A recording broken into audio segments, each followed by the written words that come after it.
আসসালামু আলাইকুম everyone. I hope সবাই ভালো আছেন। তো আজকে নিজের একটি অনুভূতি প্রকাশ করব। গত ২ দিন ধরে তার মোবাইলে দেখতেছি যে ২ টা ছবি এই পারফিউমের। তো ২ টা ছবি দেখে তো সে তো আসল কথা কি মন খুলে আমাকে বলে না যে এটা আমার পছন্দ হইছে, এটা আমাকে কিনে দেন বা এটা কেমন? শুধু জাস্ট আমাকে বলে যে এটা কেমন বা এটা কি ভালো হবে? তো এটা বলা তার মানে এটার বলার মেইন কারণ হচ্ছে তার এটা পছন্দ হইছে। তো আর এর আগেও আমি কয়েকটা ভিডিও মেক করছিলাম যে আসলেই বা যেটা পছন্দ করে মানে আমাকে জিজ্ঞেস করে ওইটাই তাকে আমি কিনে দিই কারণ জানি এটাই তার পছন্দ।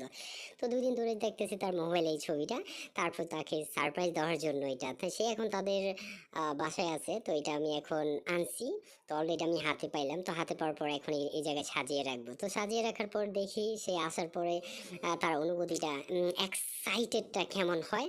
তো এটাই আরকি। তো আমারও খুব ভাল লাগতেছে। আসল কথা হচ্ছে আপনার প্রিয়জন যেটা পছন্দ করে সেটা যদি তাকে এনে দেন সেও খুশি, আপনারও মনটা ভালো লাগে। তো তাই বলব। তো সবাই ভালো থাকবেন, সুস্থ থাকবেন। এখানে শেষ করতেছি। আসসালামু আলাইকুম।